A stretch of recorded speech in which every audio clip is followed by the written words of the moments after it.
भीष्म बाबा मिश्र जी का तीसरा खंड काव्य है जो भीष्म के चरित्र पर लिखा गया है। यह काव्य वीर और भक्ति भाव के बीच चल रहे द्वंद्व पर आधारित है। भीष्म कृष्ण भक्त थे, किंतु उनकी वीरता का अनुचित उपयोग दुर्योधन पक्ष कर रहा था। यह कैसी विवशता थी, इस काव्य में इस पर गंभीरता पूर्वक विचार किया गया है। इसकी भाषा भोजपुरी है। इस काव्य को मिश्र जी ने 63 वर्ष की अवस्था में लिखा था। मिश्र जी ने इस काव्य की बहुत ही सारगर्भित भूमिका लिखी है, जो आलोचना जगत में नवीन सूझबूझ की दृष्टि से अद्वितीय कही जा सकती है। भीष्म बाबा खंड काव्य का प्रारंभ ही ऐसे छंद के साथ होता है जिसमें भक्त भगवान के बीच में कालवश उपजी शत्रुता को बड़े ही लालित्यमय भाव से मिश्र जी ने प्रकट किया है। जानि परे सुन ले होई हैं हरि, जानि परे सुन ले होई हैं हरि, भीष्म से रण में पड़े पाला। ठान हमार सुने डर गईलन, लागत बा किछु दाल में काला। गांडीव की टन कारण होत, ध्वजा पर ना हनुमान देखाला। प्रायः वीर सबे रण अइले, पे आयल नाही पीतंबर वाला।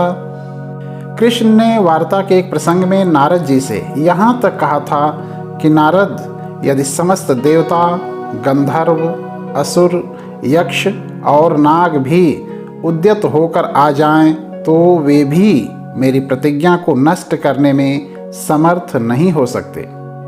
कृष्ण अपनी इस प्रतिज्ञा में मनुष्य का उल्लेख करना भूल गए, जिसका लाभ मिला पितामह भीष्म जैसे महान मानव को। भीष्म बाबा ने शस्त्र उठाने के लिए कृष्ण को मजबूर कर दिया।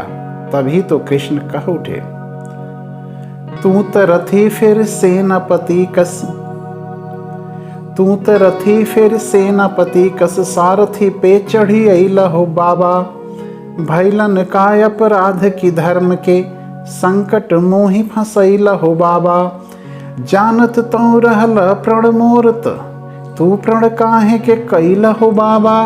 बैर रहा कब से मन में, बदला तू चुकावई अइला हो बाबा।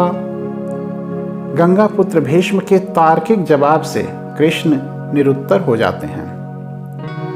द्रौपदी का प्रण बा दुशासन का रक्त चाही, तौने बदे नित तोर छतिया दहत बा। भीम का परन कुल कौरव के बध कबा, तौने बदे ताना बाना राउर चलत बा। पार्थ प्रण कैले सूत पूत के हतब जब, तहिए से कर्ण तोहें आँखी में गड़त बा। सब के परन बदे इतना जतन बोला, हमारे परन तोहें काहे के खलत बा। मिश्र जी के इस छंद का तो जवाब ही नहीं है, जब भीष्म युद्ध क्षेत्र में अपने आराध्य कृष्ण का सम्मान करते हुए ललकारते हैं। छतिया उतान कैले भीष्म तड़पी बोले, रण बीच फैसला हमार बा तोहार बा। भाग्यमान जसुदा के कौन बा भावनाथ, घीव दूध माखन क लागल पहाड़ बा। मोरे गंगा माई के त पास खाली पानी बाटे, मोरे गंगा माई के त पास खाली पानी बाटे। पनिया में काबाई है मछरी सेवार बा, तब तो कुरुखेत बीच फैसला ही होई जाई। दूध धार दार बा की पानी पानी दार बा।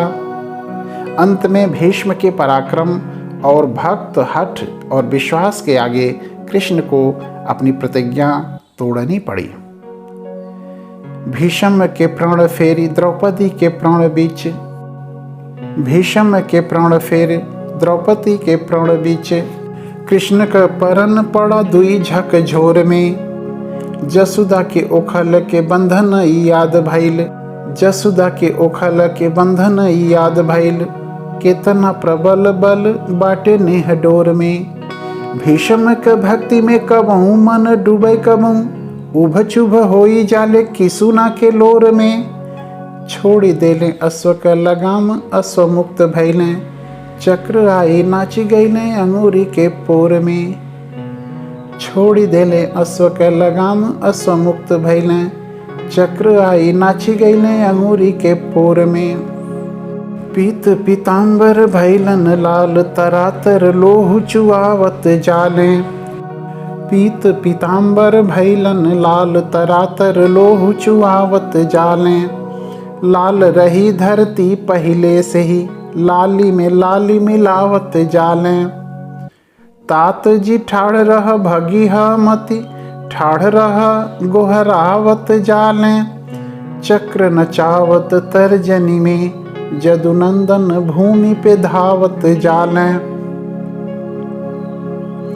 भक्ति की पराकाष्ठा को देखिए। जो भीष्म युद्ध क्षेत्र में कृष्ण पर बाणों की वर्षा कर रहे थे, वही भीष्म जब अपने आराध्य कृष्ण को लहूलुहान अवस्था में चक्र लिए रणभूमि में नंगे पांव दौड़ते देखते हैं तो उनका भक्त हृदय तड़प उठता है। वह कृष्ण से कहते हैं, जौन पितामह जी रहलें, जौन पितामह जी रहलें, अब ले चलावत बान कभाला। ते कर ई गति भैल क कृष्ण क भूमि पर डोलब भी न सहाला।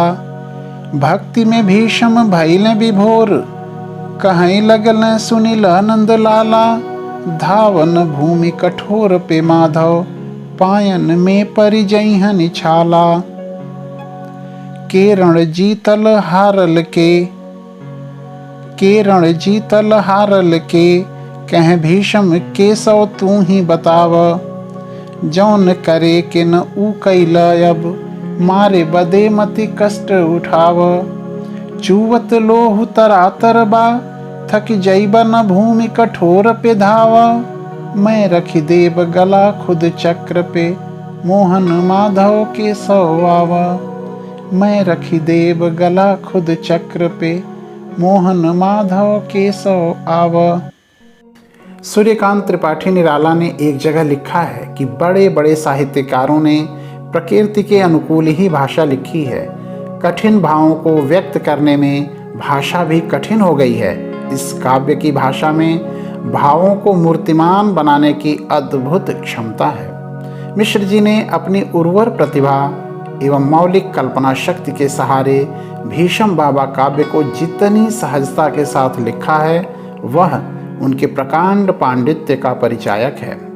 इसके अतिरिक्त मिश्र जी ने कई काव्य लिखे, लेकिन उपरोक्त काव्यों की सघन ऊंचाई की छाया में वे बौने पड़ जाते हैं। पंडित चंद्रशेखर मिश्र के काव्यों पर कई विश्वविद्यालयों में शोध कार्य किया जा रहा है। अपनी महान रचनाओं से मिश्र जी ने भोजपुरी जनमानस को नव चेतना की तरंगों से तरंगायित किया है। उन्होंने एक ओर जहां भोजपुरी काव्य को नूतन दिशा प्रदान करके भोजपुरी कविता को उन्मुक्त गगन में सांस लेने का सुअवसर दिया, वहीं दूसरी ओर नूतन भाव भंगिमाओं से युक्त नवीन रचना शैली का निर्माण करके काव्य कला की वृद्धि की है। पंडित चंद्रशेखर मिश्र की रचनाएं आज भी अंतर्राष्ट्रीय भोजपुरी जगत में एक सजग प्रहरी की भूमिका निभा रही हैं। कई बार राष्ट्रीय एवं अंतर्राष्ट्रीय सम्मान प्राप्त कर चुके मिश्र जी को वर्ष 2000 में मॉरिशस में आयोजित द्वितीय विश्व भोजपुरी सम्मेलन में मॉरिशस के प्रधानमंत्री ने सेतु सम्मान से सम्मानित किया।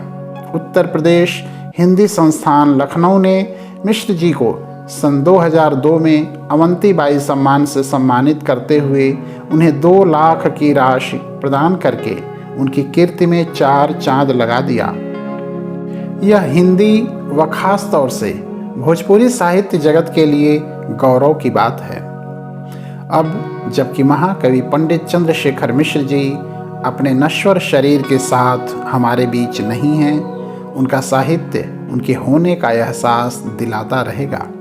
मिश्र जी की रचनाओं से साक्षात्कार होने पर मन तो गदगद हो जाता है, लेकिन उसे व्यक्त करने के लिए शब्द नहीं मिलता। याद आता है कविवर मिश्र जी का वह छंद जो उन्होंने गंगा जी की पवित्रता के संदर्भ में लिखा।